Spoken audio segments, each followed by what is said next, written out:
Hey John, if you can hear me, I think you're muted right now, but your audio is also live with mine. Someone just put it in the comments for us. If you're just now joining us too, I'm just letting everyone know that there is a question Q&A portion on the right-hand side. It's a little question mark, and then there is also a chat room. If you would like our team to connect with you to help build your network on LinkedIn, please share your URL. I'm going to go ahead and introduce John Boone now. He's the president of ProFocus, and you just heard him a little bit ago. So here he is. Hi, welcome everybody. Really happy to be doing this for the community. There's a lot of crazy times with COVID and everything, and a lot of people looking for jobs, and we really wanted to try to help the community and provide some value to people. And so we put a lot of work into this presentation, as well as the whole series here. We had the first one was on resumes, tech resumes. This one's on general job hunting strategies and tips. And then the third one is on the best job hunting strategy out there. So anyway, so we just want to just try to help you guys as much as we possibly can. And just flip this slide. So Matt has talked about a lot of this stuff, but just a heads up, we are recording this presentation. And so again, just a reminder, just go and put your LinkedIn there in the chat if you would like a ProFocus person to reach out to you. You can do that anytime. So our presentation today is going to cover multiple different things, including how to reach out to your network, how to work on targeting specific companies, which is really a great thing to do, just events, LinkedIn, career boards, web applications, whether you should put those in the portals and things like that, best practices about interviewing, common mistakes people make, and just other resources as well. You're going to notice that in a way, this presentation violates some of the rules of presentations in that there's a lot of text on some of the slides, but we really wanted to keep the information in there so you guys would have it so you could refer back to it and you could use it as a checklist we wanted to have the content available. So you'll see there's a lot of text on some of the slides, but I figured you guys are techies and you can handle it. This is not a job hunting for salespeople. This is job hunting for techies. So just a little bit of my background, just so you kind of know kind of where I'm coming from on this is I'm obviously the president of ProFocus Technology. We're a technology staffing company. And so I'm basically talking with hiring managers all the time, every day, and have been for years. And so I basically know what they're looking for and how they look at resumes and how they find people and what they're looking for in people and so forth. So just really kind of boots on the ground knowledge of what these technology hiring managers are looking for. So I'm also a marketing and sales professional, I would say. And so I also kind of bring that domain experience towards this job hunt for you, because you really are selling and marketing yourself to find a job. You've got one thing to sell, is yourself into the next job. So I'll bring those kind of techniques and so forth to bear to try to help you. So just so you know about ProFocus, we do technology staffing and consulting. We do contract to hire and direct hire placements. We learn about our techie candidates what their career goals are, and we really work to help them get there. We take a lot of pride in understanding technology so that we can really help the hiring managers get the right person, as well as to understand what you're really looking for and what you would be good at and so forth. And then we only make careful introductions between a candidate and the hiring manager. So that really saves everybody time and doesn't waste people's time, and that can be a problem in our industry. So if we do hire a consultant, we hire them as a team member. They're a regular team member of ProFocus, and we have hire people W-2 on benefits and so forth. So it's pretty nice. So there's a few things we do just really quickly.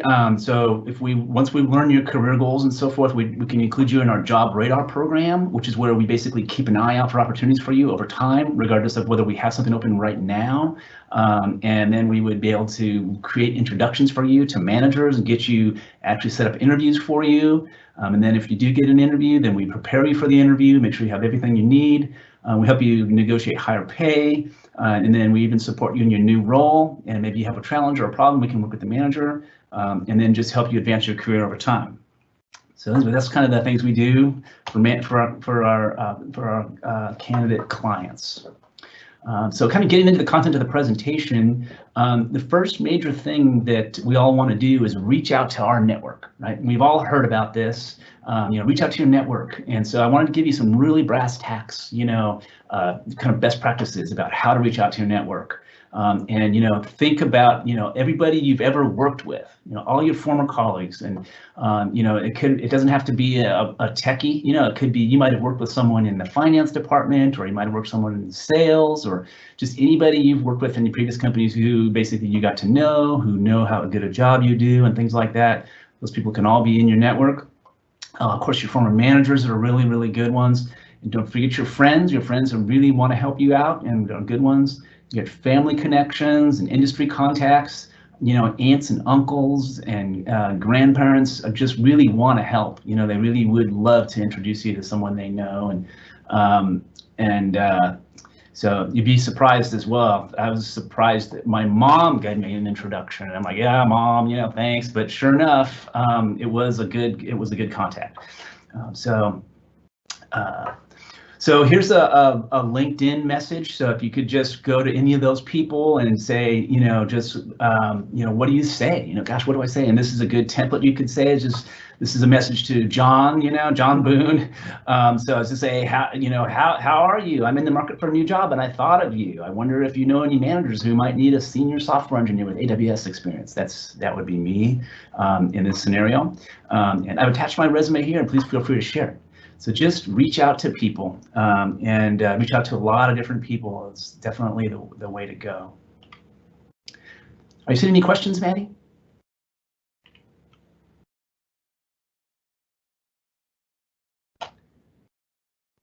So, Hi, John, can you hear me? Yeah, I can hear you, yes. Awesome. Really quickly, it looks like we're having some trouble with the chat. So I just encourage everyone to go ahead and continue to put your URL in that Q&A section. I'm not going to publish them, but they are in there and I'm seeing them. So thanks for the clarification there. So far, everyone's been just kind of putting in questions about the channel. So I think we're doing good so far, but anything related to the content as well, I can go ahead and ask John for you and publish those questions. So thanks for your patience as we were sorting that out. I'm going to send you back live, John. Okay.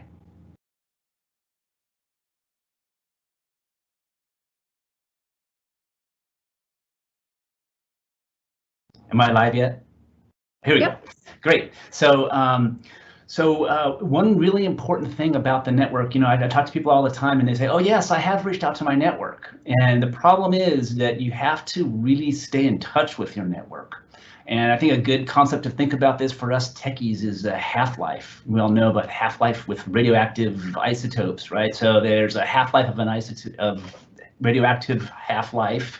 And it decreases by half periodically, basically. And so your people, if you reach out to someone and say, hey Joe, I'm in the market for a software engineering job. I wonder if you know of anything. Then that person that you talk to, they're going to remember you to a certain degree, and they're going to forget you in a certain degree, and that's your half-life. So like if it's your best friend, the half-life is going to be pretty long. They're probably going to not forget about you for maybe 3 weeks. Whereas if it's just an old colleague or a contact you worked with in the past, their half-life might only be for the rest of the day. So for example, if they were happened to go to lunch, or if you're talking to someone on the phone later that afternoon and you had just said you were available, they might remember and go, hey, by the way, I know this software engineer, this really great guy who's looking for an opportunity. I wondered if you know anything. They might think of that and do that afternoon, but the next day they're probably not going to. So the point here is that people are always forgetting about you. You're always falling off everyone's radar, and other things happen as well. They might just assume you found a job by now, things like that. So anyway, so you just need to stay in touch with your network. Keep pinging them. Let them know, hey Joe, I'm still looking. Just wanted to touch base. I'm still looking for a job. If you see anything, please let me know. Or maybe you can send them something helpful, like an article or something. So make sure you have a system for keeping track of your network. And I'm going to show you a sample system in a minute. Anyway, here's just, I thought you guys might kind of wonder, well, what do I say to people? And so here's a couple of just templates that you guys could use. Hey, Joe, I thought you might like this article. By the way, I'm still looking for a software role. If you hear of anything, please make an introduction or share my resume and LinkedIn profile. And then another option is, hey, I wanted to let you know I'm still seeking architect roles. I wonder if you've heard of any openings. So just be sure to touch base with your people. You should be, every 2 weeks or 4 weeks at the most. You should be touching base with all of your networking contacts. I know that a lot of people aren't doing this because people don't follow up with me very often, and I would be, like part of someone's network as well. So this is a way to. Mm-hmm. We have a quick question related to that I think would be good. Someone asked, do people even see the notes that they've added when you send a connection request? Do people look at those, do you think? Yeah, they definitely do. When you get a connection request, there's always the so this is a good point. So this is got another point. I think it's in the presentation here. But whenever you send someone a LinkedIn invitation to connect, you should always personalize the connection. You should always say, hey, like let's say someone you worked with 3 years ago, and you reach out to connect with that person. Don't just connect. You want to make sure you personalize it. So you would say, hey, Joe, man, it was great working with you at XYZ company. I just wanted to connect. So you always do that. And if you do it on mobile, you have to be careful, because if you just click connect, if you click on the desktop or the web application, it asks you if you want to customize the invitation.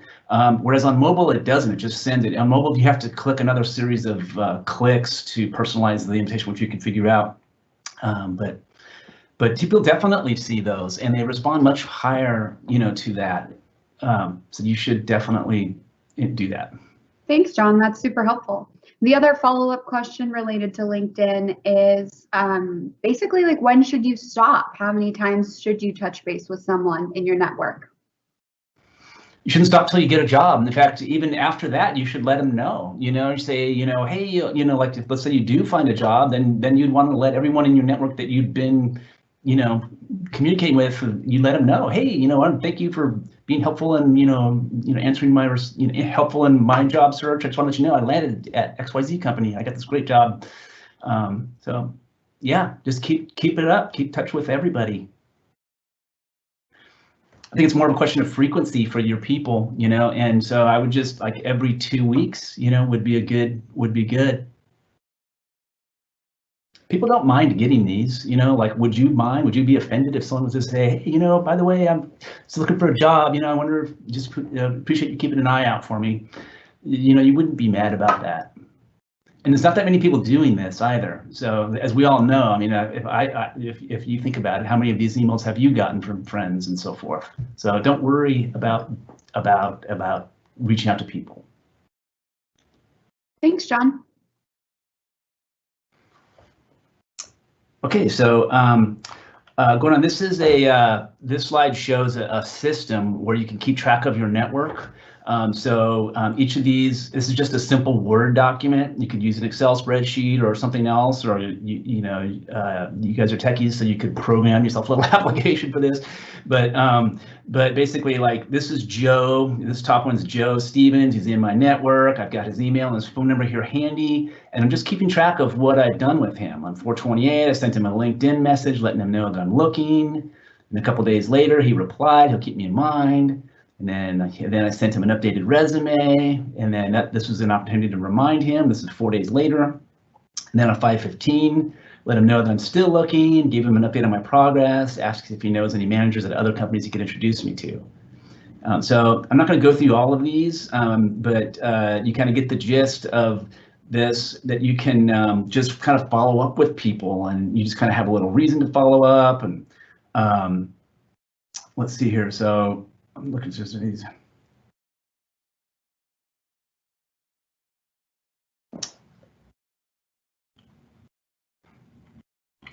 Any questions, Maddie, on this? No, I think we're doing good. Yeah. So the next thing, so that's just your general network, and a lot of people know about that, and a lot of people do that. But actually, probably one of the most effective things you can do is to target companies, and very few people do this. This kind of comes from the sales background. This is like something that salespeople do, is target companies. And so what you want to do is the idea of targeting companies is that you're going to basically do research and find really the companies that you think you would really like to work for. Maybe they're exciting for you because you want to get into sports apparel, or maybe it's an outdoor sporting equipment company, or maybe it's a nonprofit company that's something that really speaks to you, or maybe they have really cool technologies that you want to get involved in, or maybe you heard your friends are working there. These are all reasons that they're really companies that you want to get into. And the beauty of this is that you're going to focus on this list of companies that you really like. And if you focus on this, then you'll probably find a job at one of those companies, and then there you are. You've essentially landed a job at one of your dream, companies, at a company you really, really want to work for. It takes the randomness out of a job search. So random job searches can be so random. It's like, oh, I saw an ad and I applied and I got a job, and this gives you some agency as to just pursuing the really opportunities that you think are really awesome. So the process here is to find companies that you think are a good match for you. You can research that. You might know some companies. You might know companies near your house. You can look on lists like top 100 companies to work for lists and other lists and so forth. You might look at like the best, if you want to get into manufacturing companies, you can look at the top manufacturing companies in Oregon list, or these kinds of research basically. You can target companies that are in the same industry. If you've worked in insurance in the past a lot, then you could, target insurance companies, put them on your list. Let's see. Think about your passions. If you really love hiking, maybe target Columbia Sportswear is going to be at the top of your list. Just those kinds of things. If you really love, archery, research and find, is there an archery company, in Portland? So just a point is that you need a big prospect list here. So this is not a list of 5. This is a list of 50 to 100 companies. You want more. So 50 to 100 might be hard for you to get to with your specialty and so forth. But the idea being that it's much more. It's more. You need more. So in sales, getting back to sales again, you need 100 prospects to get 10 sales appointments. Essentially, you need 10 sales appointments to get maybe 1 or 2 customers. And so this is why you need the numbers behind this list. So because you are going to target, let's say 70 companies, you're going to end up getting maybe 5 to 7 interviews out of that, and then you'll end up getting 1 job from that. So.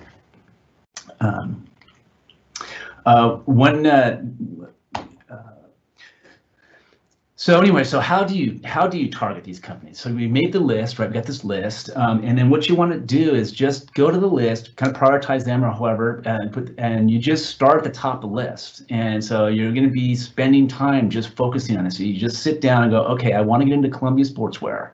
What can I do? I'm going to spend the next hour trying to get in there. And just sit there and just work on it. And you can go to LinkedIn, and you can then you can make a list of managers and titles, that are related to what you do and your specialties.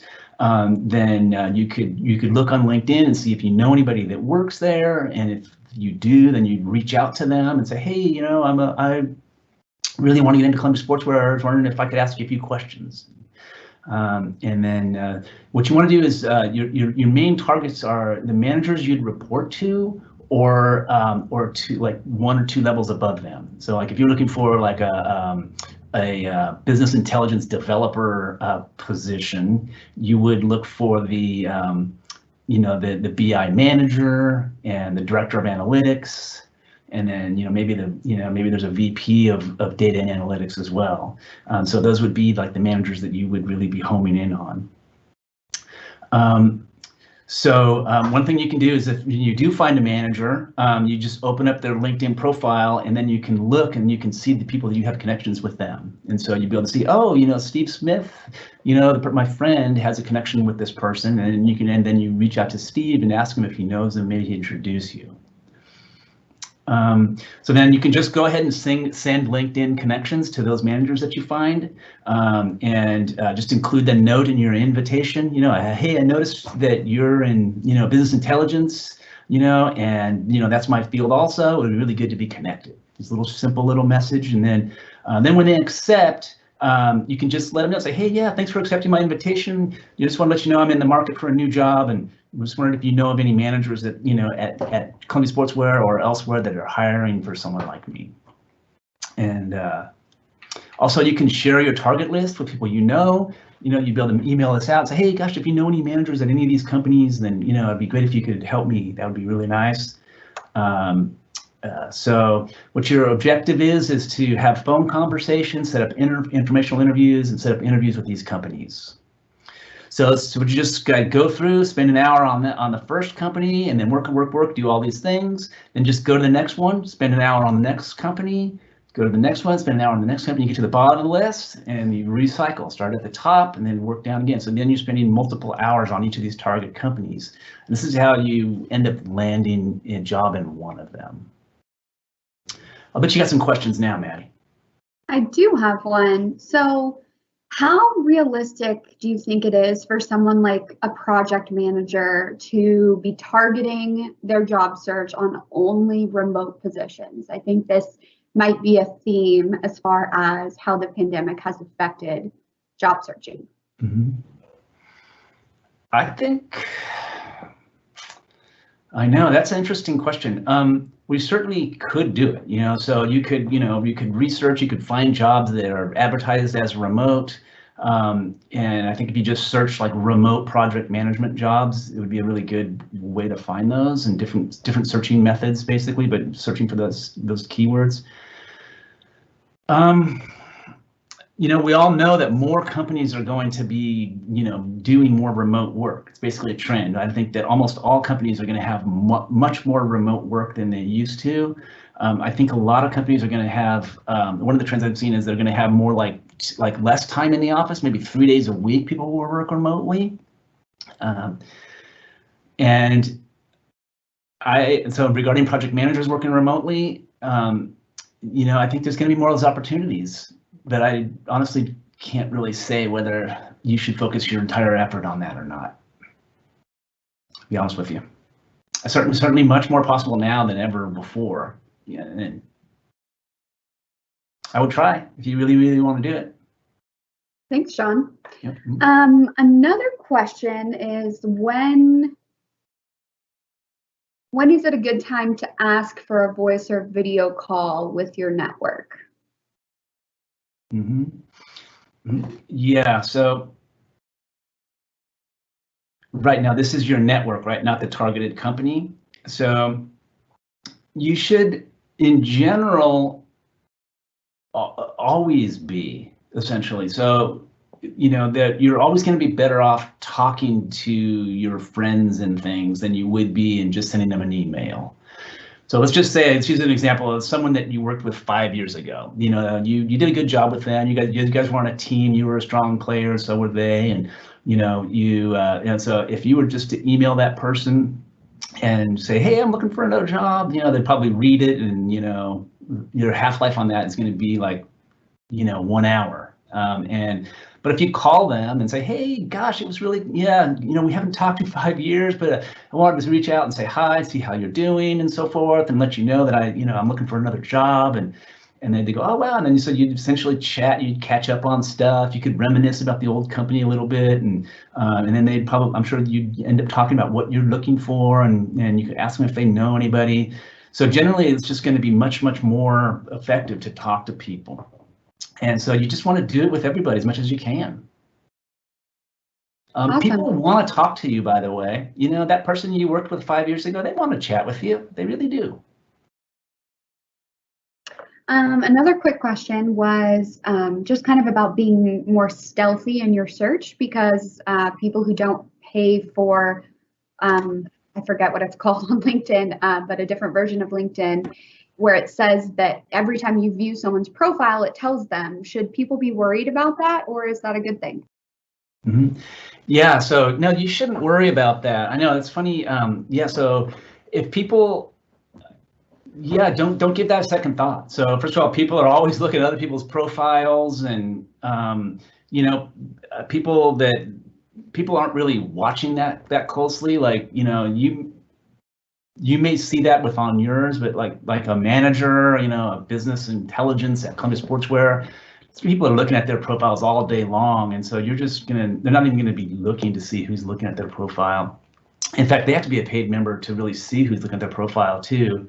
Otherwise, they only get to see like 1 or 2 people that have looked. So besides, it's nothing bad these days, you know. So everybody's looking at everybody's profiles, and if anything, it'll just get your name. Like, oh, who's this person who looked at me? And maybe they'll click on your profile, and you know, and it might end up landing you a job. So yeah, don't even give it a second thought. Don't worry about that. Thanks, John. Next quick question is kind of about pigeonholing yourself in your job search, or like being too specific.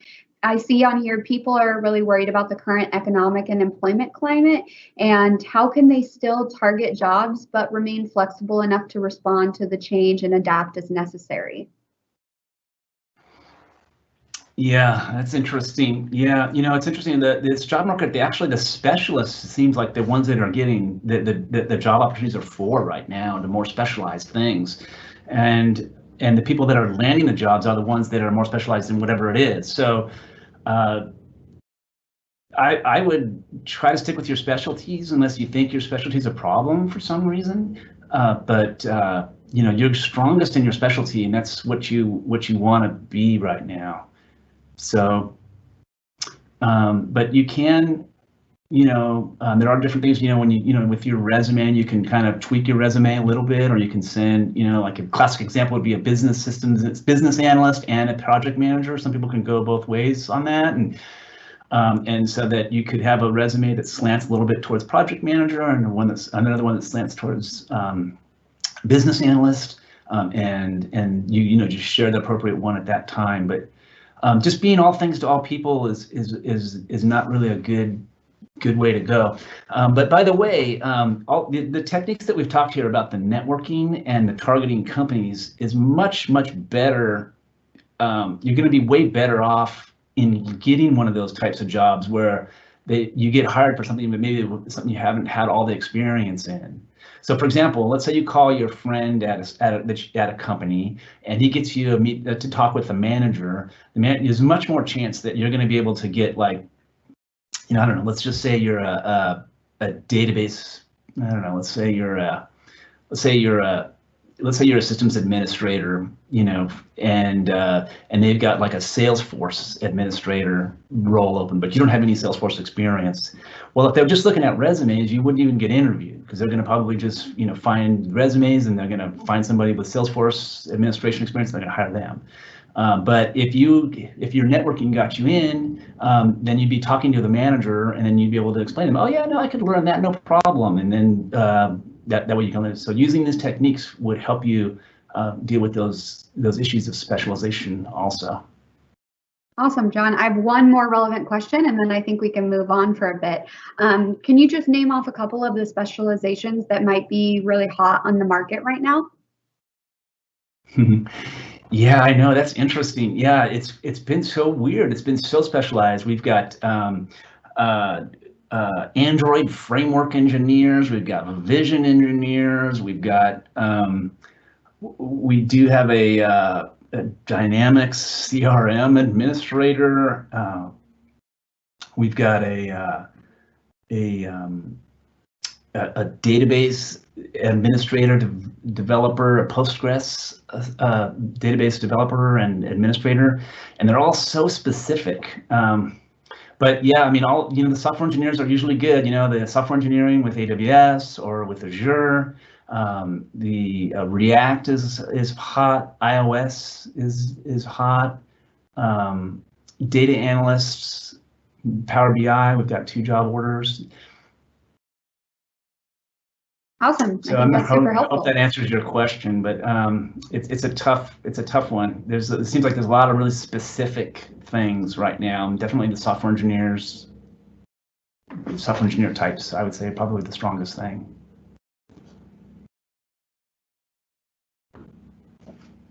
That was it, Maddie? Yeah, thanks, John. So regarding this targeting companies, you want to be targeting the hiring managers, and so it's a lot of confusion if people want to target the HR person, but really it's the managers that hire people. So definitely be focusing on the managers.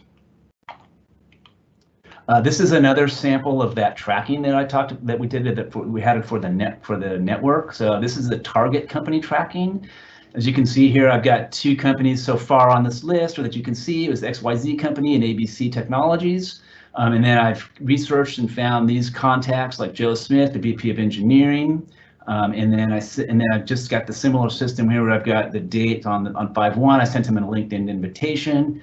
2 days later, he accepted. Sent a message saying thanks, asked if he'd be open to a brief phone call. So obviously waiting to hear back from him. Hopefully he'll call back or respond. And so these are just some samples that you guys can do. So his Grumpy Cat over here says that's a lot of work, just to find a job. And it's a good point, which is that job hunting is a full-time job. So if you're between jobs, you really, really need to be working full time on this. So it's a lot of work, but there's a lot of time too. Were there any other questions, Maddie, about the targeting companies section? Something that is related to that would just be about job postings. People have seen inconsistencies with maybe the company's website not talking about it being remote, but it being posted on Indeed or LinkedIn with optional remote. Can you tell us anything about maybe the disconnect there, or advice you would have for people looking for correct information about remote roles? Yeah, so this is one of the points in this presentation a little bit later, which I can tell you now, which is that the job postings are just incorrect information. So if you go to a company's website and you see that there's jobs posted to be hired, it doesn't mean they're open. And then also, as important, but very importantly, is if you don't see jobs posted, it does not mean that they're not hiring. So so it's a mistake. It's one of the most common mistakes people make, is that they'll go to the target company's website and they'll look and say, oh, they're not hiring any software engineers, or oh, they're not hiring any project managers. Then they'll go on and look elsewhere, and that's just not the way to go. It's the job postings on companies' websites are just not accurate. They're a good indication. It's not like it's worthless information or worthless data, but they're just incorrect and inaccurate. And then with the example that was mentioned, that on the company website it says one thing, and on the postings on LinkedIn or on another ad you saw, it says another thing. Well, that's just that's part of the symptom of this, which is that there's just one person posted the one online. Maybe they didn't update it, and then they went and advertised, and they decided to advertise it remote. So So the important thing is to not get too hung up, because the information that's posted is just incorrect, basically, in large part. I know that's frustrating. Thanks for that. That's great, John. Thanks. Yeah. Maddie, I can't see the slide count. I wonder if you can. I'm gonna pick up the pace a little bit here. I just want to make sure we get through the questions and so forth. So networking events are obviously also super important, and it's a little bit hard in this situation with all the social distancing and everything, but you can still go to virtual events, and you can, you get involved in the organization and so forth. And so there's a couple of different places to go to events here, which I've listed here. But the thing is, when you do go to events, you got to go ahead and just introduce yourself to people. So I want to say, if you haven't been to a lot of events, I can guarantee that anybody you walk up to and just smile and introduce yourself is going to be happy to talk with you, because they're at a networking event and they're kind of glad that someone's talking to them instead of them standing there by themselves. So just go ahead and do it, or just if there's 2 or 3 people, you can walk right up and introduce yourself, and just smile and introduce yourself. It works. So one of the things about networking events is just to make it worthwhile, you just have to gather names and contact information when you're talking to people. You really, really have to, because if you don't, then nothing will happen of it. It's happened to me many, many times where I've talked to somebody and they'll say they'll call me, or they'll send me a LinkedIn, or they'll send me an email, and they just don't. So you really just have to get their contact information so that you can follow up after the event. And so just a couple of things about LinkedIn. Just make sure that your LinkedIn is really, really built out. It's almost more important than your resume. It's certainly as important, maybe, well, could be argued that it's more important. Have everything on your resume on your LinkedIn. So if you have all the bullet points you have about your jobs and so forth, if they're on your resume, they should probably be on LinkedIn also. You can use some judgment about that, but just generally everything should be there. Make sure your photo is really good. I can't tell you how many kind of have people that don't even have a photo on their LinkedIn, or they have like this weird photo or something like that. And so you just really want a nice, friendly kind of photo of this is your professional photo. So you want a photo that's kind of related, that's maybe in your work shirt kind of thing, or something that you would wear to work. Some people have something really cool, like them out hiking or something. That's always good too. Just make sure it looks friendly and it's a good photo and so forth. So we talked about some of these things already. John, you're also on slide 16, coming back to that question. All right, thanks. Yeah.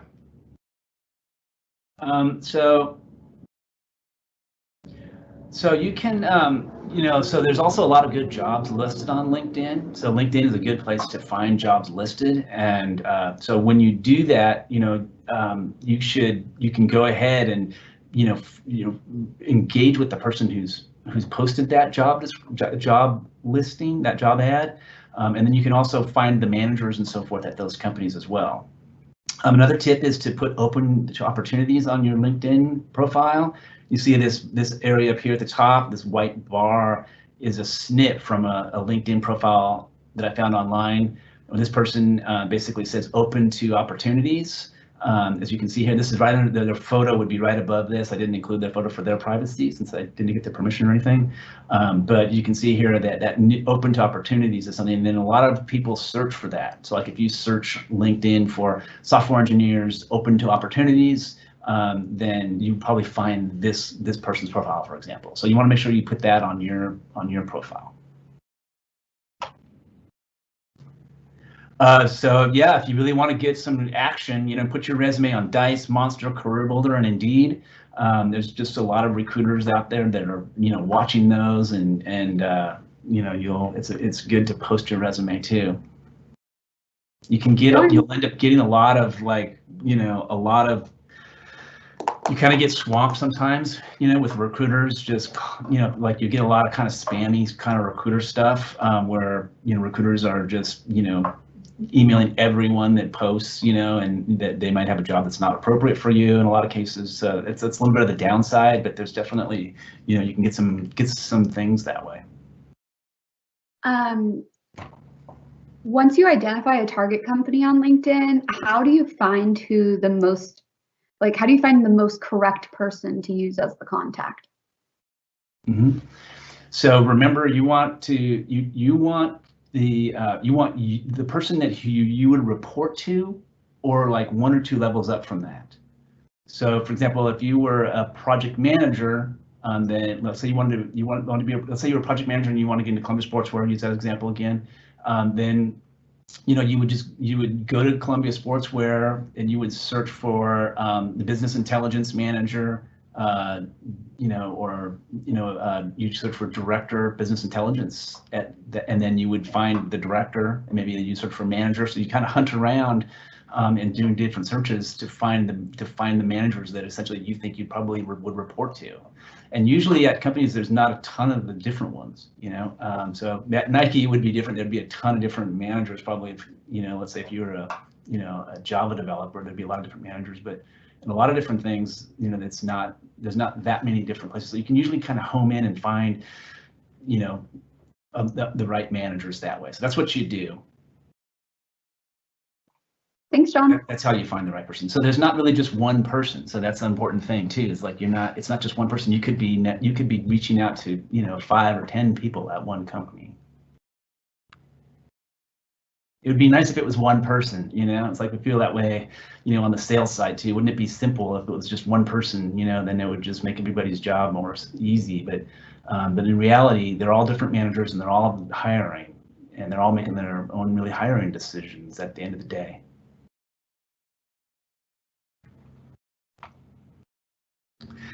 Okay, so applying to jobs on websites. Okay, this is really important because this is one of the biggest mistakes I see people do is they spend all their time going out, finding job listings and applying to those jobs. And unfortunately, these situations are basically black holes that really aren't going to be very effective. And I can't say they're not going to be effective at all because obviously they can be. You have a chance if you do this. And so it's worth doing this. So what I recommend people do is that they, go ahead and spend some portion of each day going ahead and applying to several different jobs, but just make sure that you realize that when you do that, you're not done for the day. So it might take you an hour to apply to all the new jobs that were posted that day or since yesterday. But then you still have 7 hours to do, and you work on the networking and targeting companies and things like that with the other time. So then this is a big mystery, and people have a hard time with this. But it's really weird the way that things just get lost in the black hole with those job applications. There's just so many reasons that it's a black hole. There's business systems reasons. There's employees, there's a recruiter that's responsible for filling that job, but they've already got 3 candidates, so everybody that applies, the resumes just pile up in there and never get looked at. There's resume parsers that could have an error or make a mistake, or you don't have the right keyword on your resume. There's just a ton of reasons why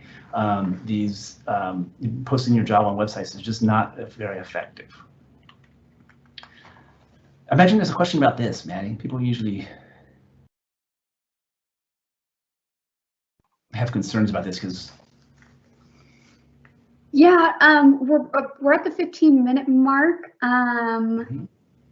So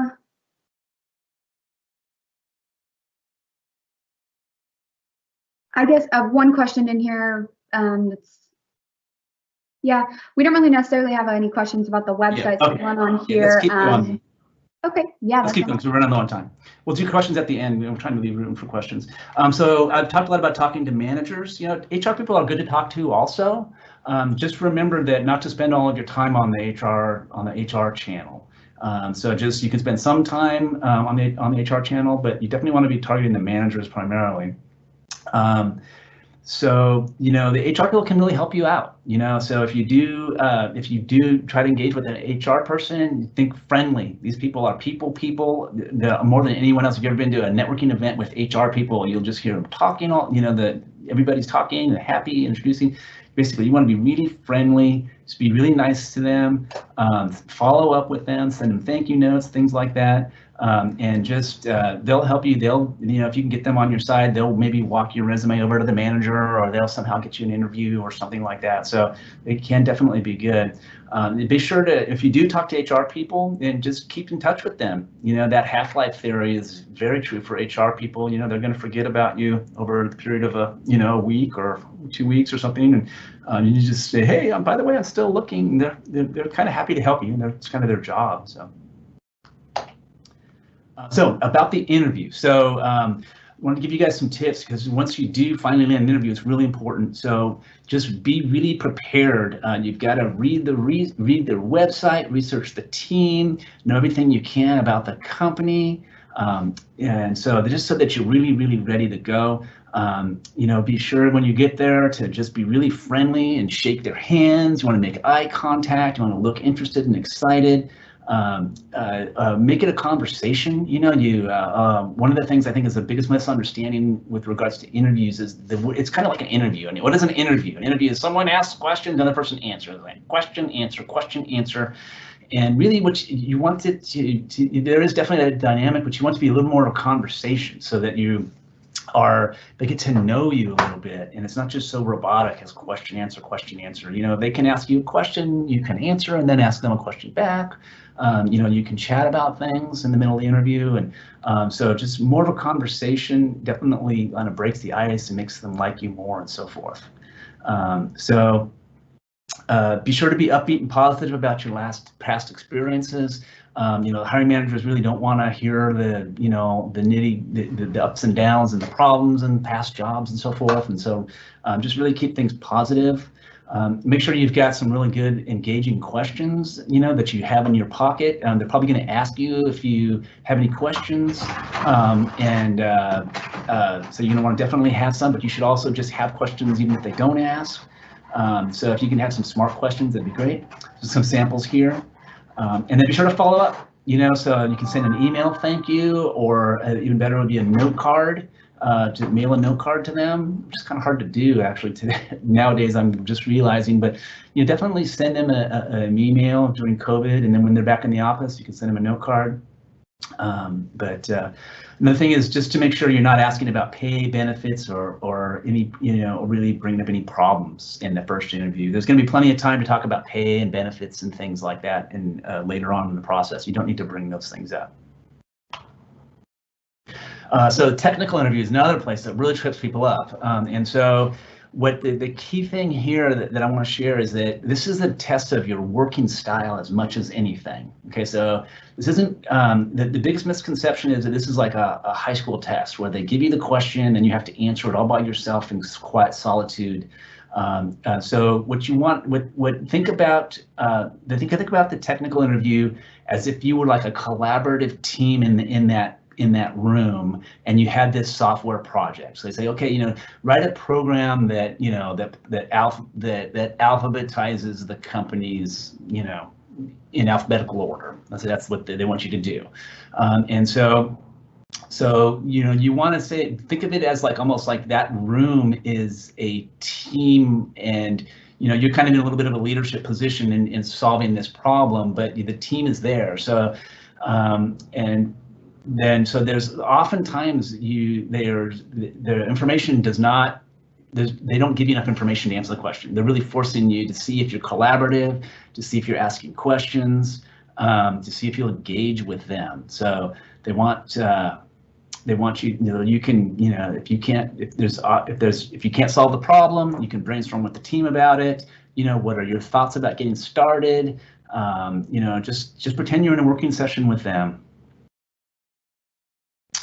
So, and then just a heads up that a lot of times the question's impossible and you really have to ask more questions. Think of yourself as like if you were, let's say that everyone else in the room were business users, and they were bringing you this problem. Oh, we need these companies alphabetized. Well, what would you do? You'd probably have to ask some more questions, some clarifying questions, and it'd be a really, really good mental place to put yourself. So a little bit of business analysis is good to do before you start programming. Make sure you understand the problem and the objective and so forth, to clarify what's needed before you start. And so if you do that, then in the technical interview, then they'll see that you typically do that when you're working, and that's what they want. They want someone that starts in an intelligent way and then overcomes any problems that come by working collaboratively with the team. These are some inside tips here. So what you can do is before, let's say you got an interview at a company, then what you want to do is do research and list. What I recommend is making a list of all the technologies that you can find out that the company uses. So look at all the different job descriptions. They may have other tech roles, like maybe you're looking for a Java software engineer, but you can look at all the different tech roles, and those different job descriptions will list different technologies that the company is using. So make yourself a little map of all the technologies you can figure out that they're using. And then you may be able to ask them as well. So you can ask the manager, hey, what, I'm preparing for my interview, and just wondering what technologies you guys are using there. Or you can ask a friend that might know those kinds of things. But then really research all those technologies before your interview. And just dig right in, and and the key thing is, even if you know the technology well, you should research it anyway. So oftentimes, you'll have someone like I've seen it before, is an agile, like for example, someone that's an agilist, like a project manager that does a lot of agile. I still recommend that before that interview that you go through and you go through agile, look at the current news, look at what's up, what's new, is there a new methodology, is there a current controversy, is there, you read the Wikipedia page, you're going to tune yourself up on all the different terminologies. There may be a terminology that you didn't realize, or just you might see a terminology that reminds you, and then the next day when you're in the interview, you'll be more fluent with that wording. So just really recommend this, even if you're an expert in something, to do this. So a couple of key interview mistakes. We're running low on time here. I am going to only mention a couple things here. One is the too long answers. Just be really careful. You don't want to be your answer to be like 20 minutes long. You really want to answer the question, get to the point, and stop. So don't ramble. Another one is to make sure you got a good video conferencing setup. We interview candidates at ProFocus, and you got a lot of people that are really small and really far, and so now, you really want managers want to get to know you. They're interviewing you, so they need to be able to see you in good lighting, and, your face needs to be a big enough picture for them and so forth. So that's really important in these days. So if you do get an interview, you want them to kind of get to know you a little bit, and you got to have a good enough video presence. Thank you notes we've talked about, but they really do make a difference. And if you don't send one, it definitely hurts you. It can definitely hurt you, I should say. But they want to see that you're interested and excited in the job, and send a thank you note is a good way to go. Tech staffing firms, just a little bit of advice on this is just make sure that the company is really specialized in what you do. Check their reviews, see if they really care about you or not, or if they're just trying to slam you into a job. These are the main things. There's some other points here that you can read through. So common mistakes, we already talked about this one, which is the left side here, which is that job postings have reliable information. They really don't have reliable information. It's really important to realize that. For example, if you went to the ProFocus website and looked, let me see if they have anything for me, and if we didn't, that does not really mean that we don't. It doesn't mean we don't. We could have a job that's opening up that we know about. It's going to be opening up, in 3 days, or we may have another. We may not know about it. It might open in 3 days. There's just a million reasons why it's just not a good place to identify whether or not there's a job opportunity there. Another big problem is stopping your job search. This is one of the biggest ones. People get something, they're interviewing, and they stop working on their job search. You have to keep working that 40 hours a week. No matter what you have in the pipeline, you have to keep up the job hunt. I'm gonna skip this slide. You guys will have this. You can go back to this, but just remember to keep on, keep these networks up, because these are going to help you, over the long term, and then as you go through different cycles of these job searches. Just some different resources for you guys. So just wanted to let you know we do have a tech job hunting strategy that's really awesome, and that's going to be next Wednesday at noon. And it's just focuses in on it's more detailed and focused in on the targeting companies strategy. So it's really good way. This is how I found my first job out of college, and it's just an amazing system. It takes quite a bit of time to share, so that's why we said that as a whole separate segment. All right, any questions, Maddie?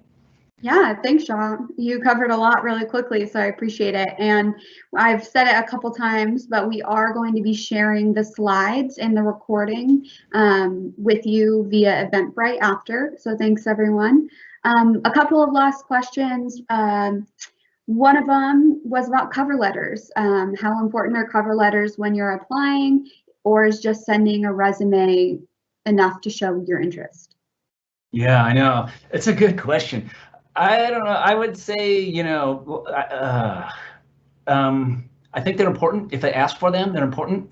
Certainly if you email somebody, with your resume, you got to put a little statement in there, and that's essentially a cover letter also. In that sense, they're important, but they are certainly fading, and you'll hear a lot of companies say they never read them. I heard like at Google, they never read them, I think, but maybe that's incorrect. So Thanks. don't have a definitive answer on that. But. Do you think that putting what was it? Basically, like having that you're open to new opportunities on your LinkedIn, do you think that aligns you more on the side that you're unemployed and makes you less attractive online, or should people be worried about that? Yeah, so it's always better to find a job when you have a job, but if you don't, then I think you're going to be better off putting it on there, because the person's going to, especially in today's day, everyone knows there's a lot of people that have been affected by COVID, and I don't think it really makes you look desperate or anything. I really don't think so. I don't think there's really a downside to putting it on there. It's anything you're just going to get more traction of people finding you than, I think I would do it. Awesome. If I was between jobs, Another question that came up was, do you think that applying for multiple roles with an HR manager or a hiring manager hurts your chances of getting a specific role? Well, it shouldn't. Jan, by the way, we're running out of time, Maddie. It shouldn't. Yeah. So I wouldn't, unless you're kind of like, really you're sending in completely different resumes. But like if you had a business systems analyst and a project manager flavored resume and you sent them both in, I think you'd be okay, assuming that they both in a good congruity and alignment, like your job titles don't change, for example. Yeah. So, but just one has more flavor than the other. I wouldn't worry about that, basically. Awesome. I would want to talk to the manager, though. You need to talk to those managers, because so try to break out of that resume application system and try to get talking with that manager, because then you could land any one of those roles. Definitely. I see we have a couple people, wrapping up. Thank you, everyone, for joining. John, do you want to answer a couple more questions while we have a couple? Definitely. Yeah, I'll stay on. But but this kind of just brings to an end the formal portion of the presentation. And thanks for coming. Really appreciate it. Definitely will stay on for some more questions. Yeah, awesome. Thanks. So next, I would say a couple questions that have come up was about interviewing during COVID and how that's changed. Do you have like any brief tips for people on that? I know we've kind of talked about video interviews a little bit, but. Yeah, I think my main tip on that is that it's all going to be video. And so just to really make sure you've got a good video setup, it's really, really important. We've had managers, say, oh, I'm not sure I can make a decision based on video. And we had talked about this and we never did get to the bottom of it, but I have a feeling that, the person that they were interviewing or considering, they're just not getting the right feeling from them because of their video setup, and if you get poor lighting and the person's sitting way far from their camera and you get this tiny little head with poor lighting, it's like, it would be hard to make a decision that way. So you need to have a good enough video setup so that the person does kind of get to know you. And awesome. I think that mine is a good example. There's a lot of stuff on the internet. You can look at how to have a good video conference set up. Yeah. Mm-hmm. Some people are hesitant on LinkedIn to put their full, like all the information about their positions similar to their resume. Do you have any advice on that? Like they're worried basically about putting all of the position details for each of their roles on LinkedIn. What do you think about that? Yeah, I wouldn't worry about it. I don't know what would be confidential there that you wouldn't want to share. You might go back. If there is some, business secret or something that you don't want to let everybody know that your